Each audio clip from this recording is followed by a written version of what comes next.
Bom, pessoal, boa tarde. Hoje então nós vamos falar sobre a otosclerose. Então, a gente dando continuidade, né, nas nossas matérias aí de otorrinolaringologia, a otosclerose, ela vem ali como uma enfermidade, né, metabólica que acomete ali a parte óssea, né? Então ela é uma atividade metabólica óssea, ela é de caráter primário, né? Da cápsula óptica.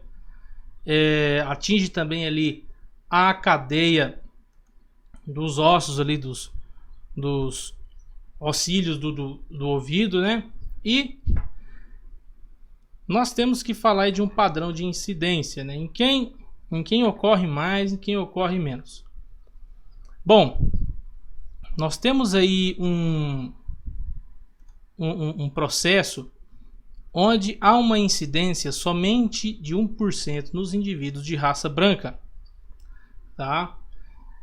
Acometem aí geralmente pessoas que têm uma idade entre 20 a 50 anos de idade, e ela é mais frequente em mulheres, tá? E uma incidência de 2 por 1, incidência até razoavelmente um pouco alta aí.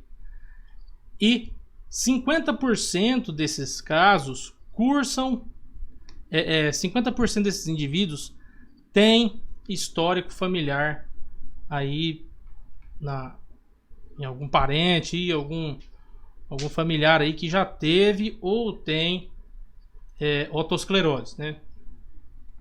Falando agora da patogenia, vamos ver aqui. Nós temos aqui, podem ser por alguns processos. Primeiro nós citamos a teoria enzimática, né? Onde a gente fala que há a ruptura do equilíbrio enzimático dos líquidos que estão ali no labirinto, né? Os líquidos labirínticos, enzimas essas que são a tripsina, a antitripsina, a alfa-macroglobulina. E podemos citar também a teoria autoimune por trás da otosclerose. Como assim teoria autoimune? É quando a gente tem uma reação da própria cápsula óptica aos restos cartilaginosos que ficaram ali como resquícios embrionários, né? Ficaram ali esses resquícios embrionários, esses resquícios cartilaginosos. Então há essa reação da cápsula óptica a esses resquícios cartilaginosos aí. Beleza? Bom,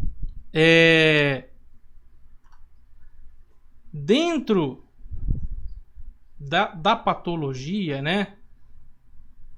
Falando aqui, nós temos a fase vascular, que é a fase congestiva, onde há uma congestão dessa localidade. Nós temos a fase de reabsorção óssea, que é onde nós vemos aí ocorrendo a osteopongiose, e nós temos a fase de neuroformação do trato ósseo maduro, tá? Então, quando a gente cita essa fase vascular, essa fase de congestão, nós observamos ali uma edemaciação, um certo inchaço, né? Já na reabsorção óssea, nós temos ali aquela fase da osteopongiose, onde ocorre já aquela degradação e aquela reabsorção, tá? E qual que é a clínica que esse meu paciente vai apresentar? Quando eu falo então da otosclerose, cerca de 90% né, dos meus pacientes podem cursar com uma severa hipoacúsia. Uma hipoacúsia aí de característica bilateral 90%. Tá? Ela vem aí, uma clínica que surge de uma maneira lenta e progressiva, não é aquele quadro que vem mais agudizado, igual a gente já viu das otites, né? Algumas otites, um exemplo da otite aguda, né? Que nós temos aquele quadro que tem um início brusco, uma aparição brusca, uma aparição mais rápida, e também tem uma resolução um pouco mais rápida, né? O que difere da crônica é que a crônica você tem aquele processo ali que fica durando mais de meses, né? 3 meses ali, então, ou aquele tipo de otite que vai e volta. Então, a autoesclerose já tem esse início lento e progressivo. Então, muitas vezes, no início da patologia, o paciente nem percebe. Tá? Ele vai perceber quando ele já está cursando já com esses episódios de hipoacúsia. Bom, os acufenos, né, que são aqueles zumbidos. O paciente às vezes relata para você que parece que tem mosquito voando em volta do pavilhão auricular. Isso já demonstra uma clínica. Esse zumbido, ele já não é como a hipoacúsia, que vem de forma lenta e progressiva. Esse zumbido, ele já vem de forma aguda, tá? Ele já surge de forma aguda, simultânea. E raras as vezes, é muito difícil que esse paciente venha cursar com episódios de vertigem, de tontura. Tá? Então a clínica mais clássica é quando a gente fala desses dois, né? A hipoacúsia e o zumbido. As formas clínicas, né? Então nós temos aí a forma de Bessel-Politzer. Essa forma clínica é uma forma clínica que surge com aqueles acufenos graves, com aquele zumbido no ouvido de uma forma bem alta, bem relatada pelo paciente, muito incômoda, e aquela hipoacúsia condutiva. Tá? Então essa forma clínica de Bessel-Politzer, ou Politzer.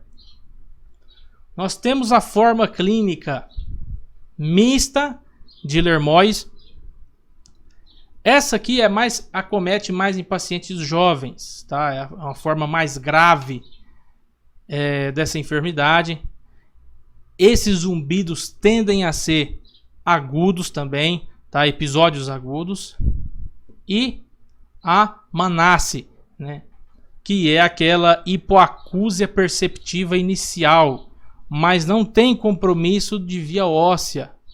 E o paciente ainda relata para você aquela série de zumbidos, né, de uma forma aguda. Então aquele zumbido vem e para, vem e para. Tá? Pode ser assim que ele te refere. Beleza? Para eu fechar esse diagnóstico, primeiramente eu vou bater toda aquela clínica, né? Então você tem ali antecedente familiar, você tem idade do paciente, a idade mais que pode favorecer. E detalhe, progressividade com o embaraço ou com a menarca, tá? O paciente pode te referir isso daí também. Tá ficando pior, tá? Tende a piorar com o período aí de menarca, com a gravidez. Beleza? Paciente pode te apresentar também um quadro que se chama paracusia de Willis, que é o quê? Que o paciente começa a escutar menos, mas um ruído. E tem a paracúsia de Weber, que piora, né, com a mastigação. O paciente começa a te referir que começa a mastigar e piora. Beleza? Essa paracusia que a gente fala, principalmente a de Weber, né? O paciente ele começa a falar assim: a minha voz tá ecoando na minha própria cabeça, né? O que acontece? O paciente que cursa com esse quadro é um paciente, um tipo de perda auditiva, claro, só que ele te refere de uma forma muito específica, que parece que a voz dele ecoa de uma forma diferente dentro da cabeça. Beleza? Vamos lá.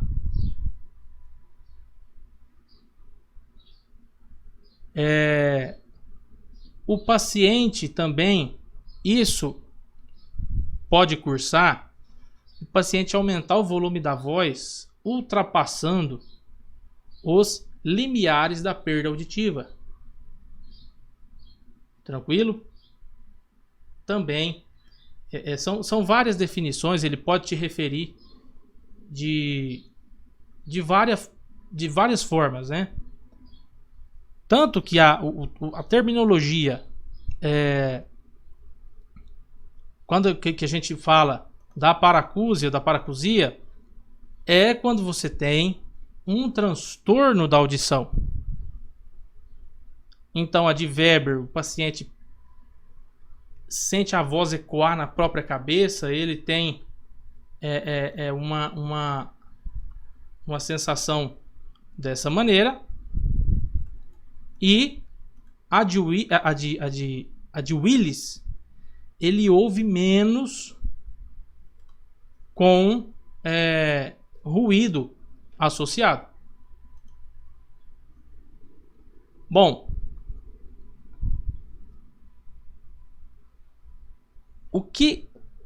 algo que é bem interessante nesse paciente que cursa com esses fenômenos é que esse paciente, ele começa, querendo ou não, né? A autosclerose, a gente fala que ela é uma doença de orelha média. O paciente pode falar assim para você: parece que eu escuto melhor em ambiente muito barulhento. Tá? Ele pode te referir umas sensações semelhantes assim. Beleza? Lembrando, puxando um gancho aí, nesse paciente a gente vai fazer a audiometria tonal, a gente vai fazer a audiometria vocal, né? A própria tomografia computadorizada, para nos auxiliar nesse diagnóstico. Beleza? O que acontece? O paciente, ele se queixa de uma dificuldade para ouvir qualquer tipo de conversa quando ele está mastigando, falando num termo mais popular, né? Então ele fala assim: tô escutando alguém conversar, a hora que eu mastigo parece que tranca tudo. Eu não consigo escutar nada. Só que ele refere uma melhor percepção sonora em ambientes ruidosos. E isso é a paracúsia de Willis. Beleza? Bom, vamos lá. Na otoscopia, o que eu observo? eu observo um pavilhão auricular, um conduto auditivo normal, né? Eu não vejo nada ali de anormal com respeito ao conduto. O que eu observo é essa mancha, né? Essa mancha de Schwartz. Essa mancha de Schwartz, ela é bem característica nesse quadro clínico, né, de otosclerose. Bom, essa mancha, quando eu falo da mancha de Schwartz, ela é essa mancha rosada, né? Geralmente ela tá no quadrante póstero inferior. Beleza? Pode aparecer também, vamos lá, como uma mancha levemente azulada, tá? Aqui a gente observa mais ou menos uma vermelhidão. Então, tem algumas formas distintas de você visualizar essa mancha de Schwartz.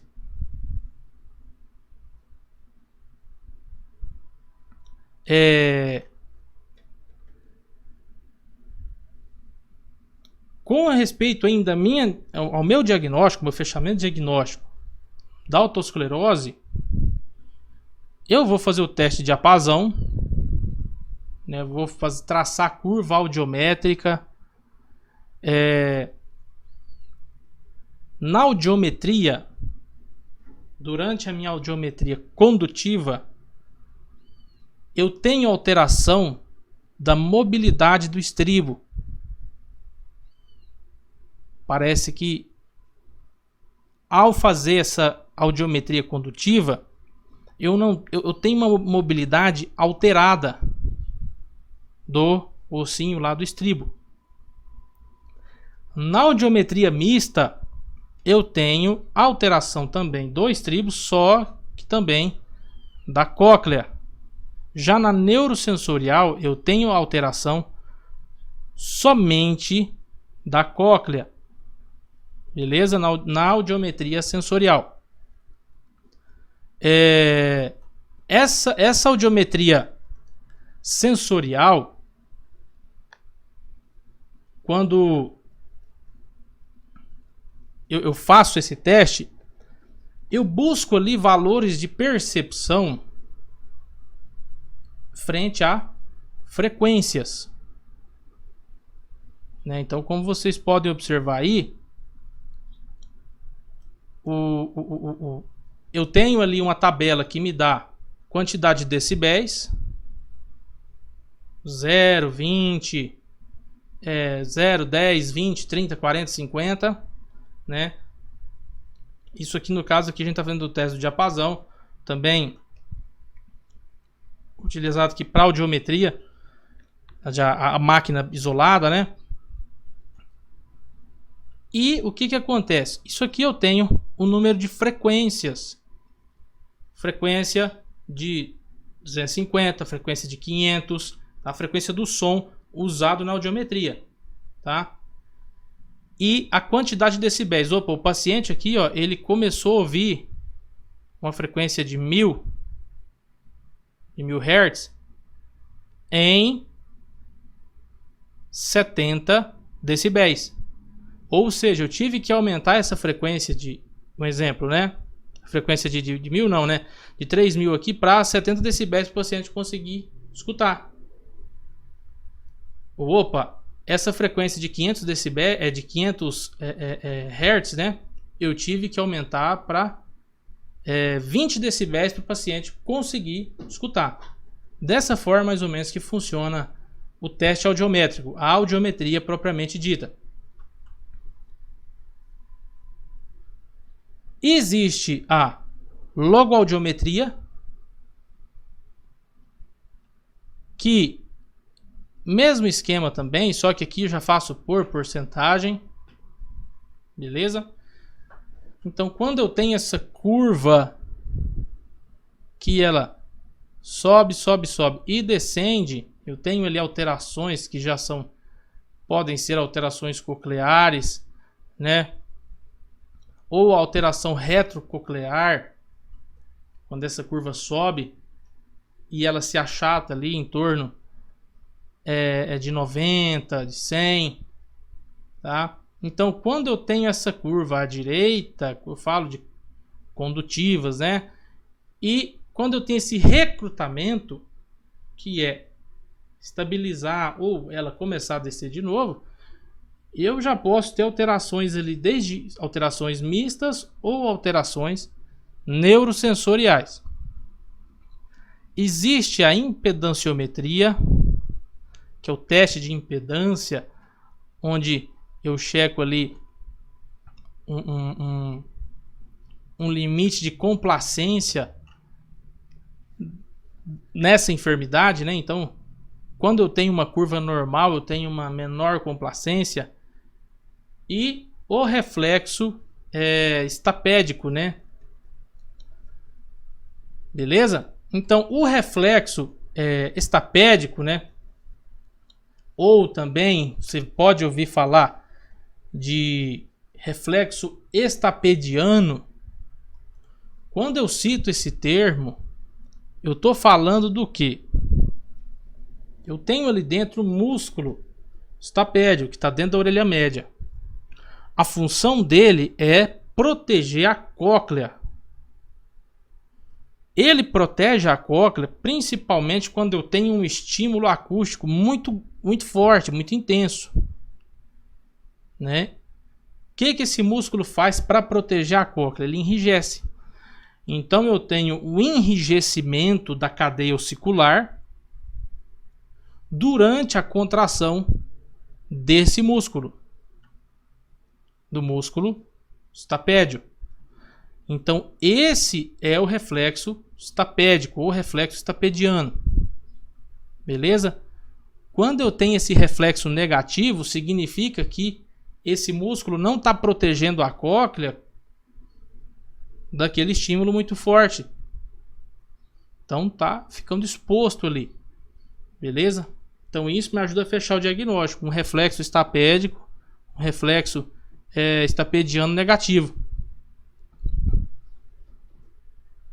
Como que eu posso tratar esse paciente que tem otosclerose?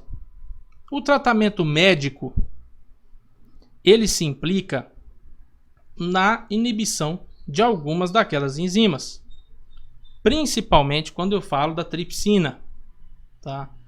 Então, é o fluoruro de sódio, que vai inibir a tripsina, é o lactato de cálcio, que vai potencializar um efeito de flúor e vai criar um ambiente diferente quando se fala daquelas enzimas ali. E o tratamento de prótese, né? O próprio aparelho auditivo. Nós podemos utilizar tanto alguns tipos de aparelho que vão atuar de forma neurosensorial ou mista. Beleza? Então, esses são os tipos de tratamento. Vamos lá. Esse tratamento cirúrgico, tem tratamento cirúrgico para isso? Tem.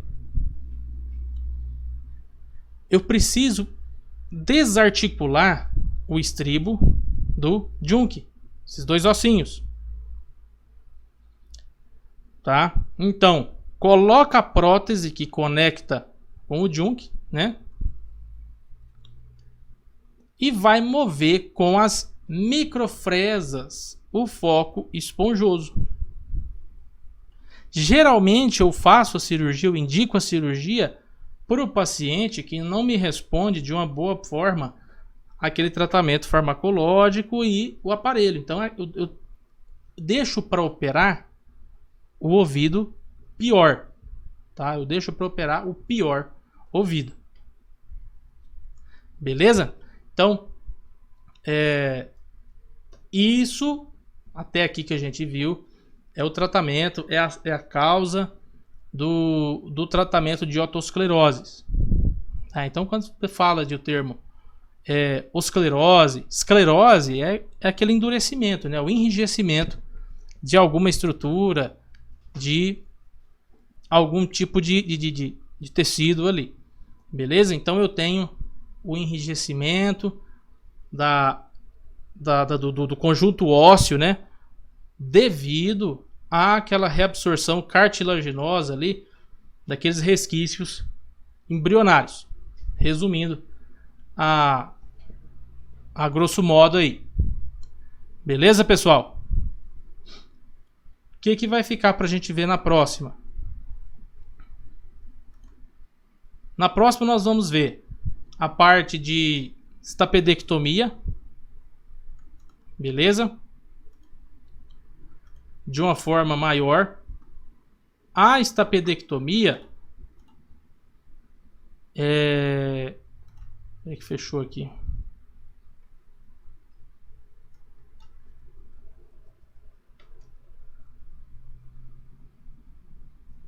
A estapedectomia, essa cirurgia, né, no caso, vamos comentar agora já termina. Ela é indicada, né, quando principalmente para o paciente ali recuperar a audição. Então, como a gente falou, opera-se o pior ouvido. Então, quando o paciente já está surdo mesmo, o paciente já praticamente não ouve mais nada daquele ouvido.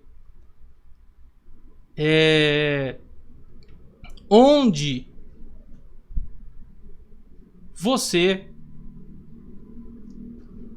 faz a incisão ali para tentar manter, para tentar voltar a mobilidade óssea do ouvido interno. Estou tentando achar um vídeo aqui exemplificando de uma forma mais fácil. Tá?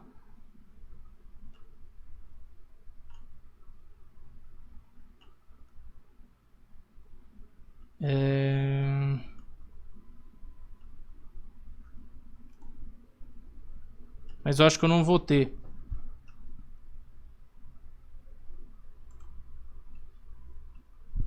O que acontece? Onde tem o foco da esclerose, principalmente ali no ossílio, ali no estribo, né?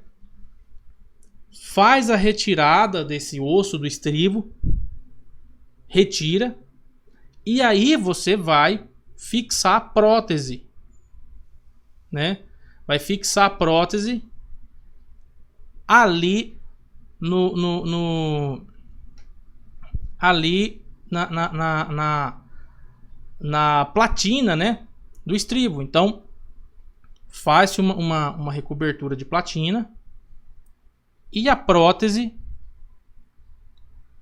retira aquele foco de aterosclerose, de otosclerose, e coloca a prótese para voltar, retira o estribo e coloca a prótese para voltar à mobilidade. Beleza? Por quê? Porque geralmente o estribo ele fica colado ali. Ocorre aquela reabsorção ali, ele fica grudado, ele fica aderido mesmo e não ele perde a mobilidade. Tá? Então perde totalmente ali a capacidade de vibração. Tá? Então coloca ali essa prótese na intenção de ter uma mobilidade de novo desse conjunto ósseo e o paciente ter uma boa audição, ou pelo menos recuperar uma porcentagem da audição aí, propriamente dizendo. Beleza, pessoal? Bom, então com isso nós terminamos a parte de otosclerose.